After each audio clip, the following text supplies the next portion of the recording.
The hearing last week I thought was about as milquetoast and mild as you can get in today's day and age. I didn't see or hear anything that was upsetting to me. I did see and hear some upsetting reaction to Marsha Blackburn's question, what is a woman? Even in right-wing, I mean, I listen to a lot of podcasts and so on, even in right-wing podcasts, like, now down the line, it's a stupid question. Oh, shut up. It's not a stupid question. It's a stupid debate to be having it at all, but the left has made us have it, and now we're going to have it, and somebody sitting on the Supreme Court should be able to answer that with ease. It wasn't something she needed to dodge, but here was the moment, just for those of you who missed it, soundbite 10. Can you provide a definition for the word woman? Can I provide a definition? No. Yeah. I can't. You can't?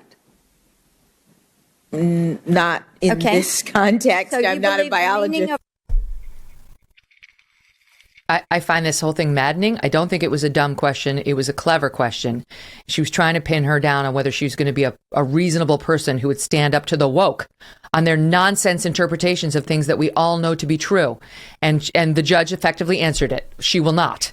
She requires their approval because she wouldn't have lost one vote if she had answered that honestly. I mean, your knee-jerk reaction would probably be double X chromosome, or whatever you get when you get the right. The definition, according to Deborah So, who I've had on the podcast, and she's brilliant. She's got all sorts of degrees and all of this. Is you have gametes. You have only two gametes. You got ones that produce sperms and ones that produce eggs, and it's binary. You're one or the other, and it determines biological sex, which is not fluid, and it's not a social construct. It's one or the other, male or female. Maybe she doesn't know about gametes. That's fine. She knows about chromosomes. Any moron knows double X or XY. Everybody knows that. All right. Anyway, what did you make of it? Because when I listened to her, Emily, I liked her. I thought this is as good as we're going to do I'm more of an originalist and a Federalist Society type person in the selection of judges, but I thought she's nice. She doesn't sound like a total radical, but that answer actually did concern me. Yeah, that answer concerned me immensely as well, as did her answer on the question of when life begins. But what the media completely stripped out of context is that Marsha Blackburn, and Megyn, you know this as a lawyer, she was asking about an extremely important case, and that would be the VMI case. This was in the context of a line of questioning about the Supreme Court's VMI case, which involves sex and gender. And these are cases that we can expect to make their way, similar cases to the Supreme Court in recent years, given the way our culture war is heading, in which a jurist's definition of biological sex becomes incredibly salient. So it wasn't as though Marsha Blackburn was just flinging silly culture war questions, even though this one is relevant, whatever you think. And the media, again, stripped it out of context and made it seem like Marsha Blackburn was just asking completely random questions, when in fact, this was in a very serious line of questioning. And I actually interviewed Marsha Blackburn the week before the hearings began, and she reiterated to me time and again that this was going to be a respectful, civil process. And I was kind of expecting, I don't know, maybe I was expecting something different after Kavanaugh and, the Amy Coney Barrett circus. But I actually think Republicans managed to stick to that. I was disgusted by anybody on the right who critiqued that line of questioning, who said there wasn't, these were not reasonable substantive issues. They absolutely are. And it's just, again, a great example of how far our standards have fallen, that the media is behaving this way and even people on the right are behaving this way. Yeah. You know what? When you deal with Title VII claims and Title IX claims, you need to understand what a woman is and what a woman isn't.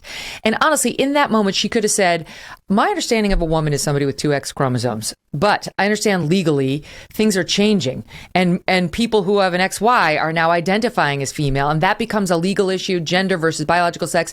She's very well smart enough to answer that in a way that acknowledges, I see where you're going. This is my understanding, but it's 2022, and I get now that this has become an issue, and that's an issue for some. Her playing dumb on it offended me. I really just thought that is absurd. And that's the kind of thing I really hope to see held against people who push that kind of messaging come the next election.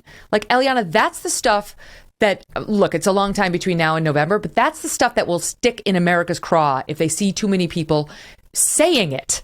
We know what a woman is. We know that there are trans women as well, people who are biologically male but identify as female. The vast majority of people will respect that and be kind to a person dealing with that, but it doesn't require the erasure of women. Megyn, you said she wouldn't have lost any votes if she had answered that question. I think she blew an opportunity to gain some votes. I actually think she could have gotten some Republican votes if she would have given a candid answer. And I think the one that you proposed is good. Somebody with two X chromosomes.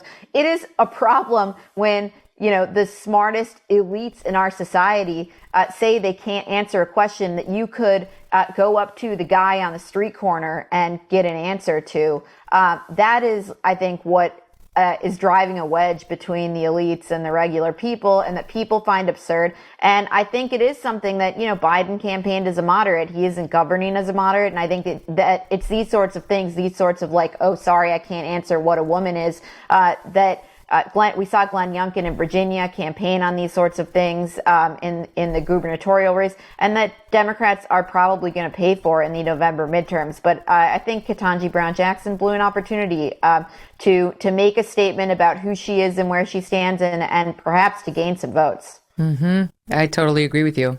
On a not unrelated note, I mentioned it earlier, and I know Emily, you interviewed the Babylon Bee founder, who's a great guy. But Babylon Bee's still shut down. Their Twitter account is still not operational because they sent out they're snarky. That's what they do. That's why we love them. A tweet about Rachel Levine, who is U.S. Assistant Secretary of HHS. I mean, nobody's ever heard of whoever filled this position prior to Rachel Levine. But the reason Rachel Levine has become well known is because this is a trans woman. This is a biological man who lived the vast majority of their life as a male. I think it was mid-50s, transitioned to female, and now is in this role and was celebrated when Biden appointed Rachel Levine to this role as the first woman admiral to hold it, or maybe she was the first woman admiral something.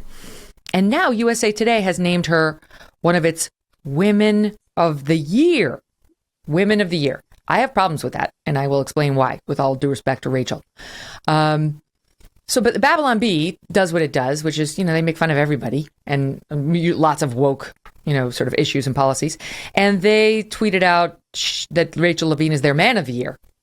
Shut down for, quote, hateful content. They will, Twitter, in its beneficent way, will allow them access to the Twitter account if they delete the tweet. You can have it back within 12 hours. Just delete it. Unsay it. Go my way. See the world as I do. Don't say anything, quote, hateful. And we, Twitter, will decide what's, quote, hateful. And they won't do it. So let me start with you on it, Eliana, and ask you what you make of Rachel Levine as, quote, Woman of the Year by USA Today. Well, I just laughed at your reading of the Babylon Bee tweet, so I guess that's where I stand on it. I mean, it's just so ridiculous and hard to take seriously. I honestly, I cannot take it seriously. Woman of the Year, I mean, XY chromosome, Rachel Levine, Mm-hmm. That's right. The Babylon Bee thing, I mean, it's funny. It's funny. Exactly. Come on. It's not. Look, and it's also factual. It's factual. There's no question that Rachel Levine is a biological man. That is true. It doesn't make it hateful for the Babylon Bee and pushing back at USA Today to acknowledge that fact. It's not nice. It's not a kind thing to do, but it doesn't make it, quote, hateful and worthy of censorship. But I don't run Twitter. Go ahead, Emily. Well, I mean, the other thing about the Twitter move is the selectivity with which they determine or they call out hatefulness, where, world leaders like the Ayatollah who espouse hate, that's totally fine. But, you look the wrong way at somebody who's trans, and that's unacceptable. And I think that's what really gets under the skin of people who think the way that, you and I and Emily do. It's that it's our hate that's always looked at crosswise. Mm-hmm. I mean, if I would love to give you a list of the things that I've been called by very public people on Twitter, but it would violate my Lent pledge in a way that could not be undone. Right? So most of us see hateful things written about ourselves and we move on. Like, we don't punch somebody on the Oscar stage, and we don't claim it's hateful, it has to be taken down. You just move on and go on living your beautiful life. Hey, thanks so much for watching. If you like what you just saw, hit the subscribe button for more clips and full episodes.